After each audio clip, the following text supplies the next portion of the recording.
नमस्कार मंडळी, मी तुमचा लाडका मित्र वरद विजय चव्हाण आणि मी तुम्हा सर्वांचं माझ्या युट्यूब चॅनलमध्ये स्वागत करत आहे. मंडळी, फायटर या सिनेमाला रिलीज होऊन आता 5 दिवस झालेले आहेत. जसा असा एक दिवस पुढे जातोय तसं जसं याच्या कलेक्शनमध्ये आपल्याला ड्रॉप बघायला मिळतोय आणि ते अंडरस्टँडेबल होतं, कारण फार सगळ्यांनाच आवडतोय हा सिनेमा अशातला भाग नाहीये. खूप मिक्स्ड रिव्ह्यूज बरोबर हा सिनेमा स्ट्रीम होतोय म्हणण्यापेक्षा बॉक्स ऑफिसवर चालतोय. आता आपण बघूया पहिल्या 4 दिवसात या सिनेमाची कमाई किती होती ती.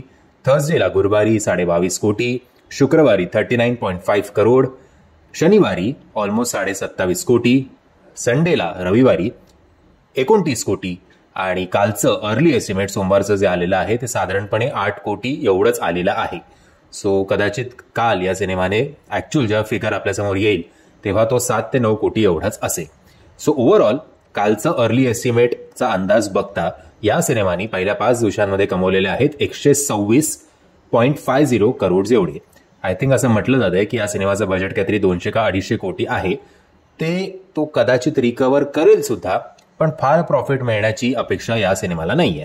ऑब्व्हियसली सॅटेलाइट राईट्स आणि याच्यामध्ये त्यांनी ऑलरेडी तो प्रॉफिटेबल असेलच, बट जो लॉस होणार आहे तो डिस्ट्रीब्युटर्स आणि एक्झिबिटर्सना होईल.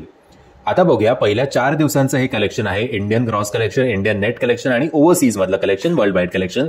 5व्या दिवसाचं आपल्याला उद्या हे सगळे आकडे येतील. सो पहिल्या 4 दिवसांमध्ये इंडियन नेट कलेक्शन या सिनेमाचं होतं. हे रविवारपर्यंतचं कलेक्शन आहे, लक्षात ठेवा. पहिल्या 4 दिवसाचं कलेक्शन होतं 118.50 करोड. इंडियन ग्रॉस कलेक्शन होतं 142.25 करोड. ओव्हरसीजमध्ये या सिनेमाने कमवलेले आहेत 61.50 करोड. तर वर्ल्ड वाईड या सिनेमाने डबल सेंचुरी मारलेली आहे. 203.75 करोड एवढा बिझनेस या सिनेमाने केलेला आहे. काल सोमवारची ओव्हरऑल अख्ख्या दिवसभराची ऑक्युपन्सी सुद्धा या सिनेमाची आपल्याला घसरलेली दिसली. ती ऑक्युपन्सी होती जेमतेम 12.70% एवढी, ज्यात मॉर्निंग शोचे होते 8.73%, आफ्टरनूनचे 11.05%, इव्हनिंगचे 13.43%, तर नाईट शोचे 17.60%. सो जरा अपेक्षित एवढी कामगिरी हा सिनेमा बॉक्स ऑफिसवर करत नाहीये, हेच कटू सत्य आहे. म्हणजे मी आशा करतो तुम्हाला हा व्हिडिओ आवडला असेल.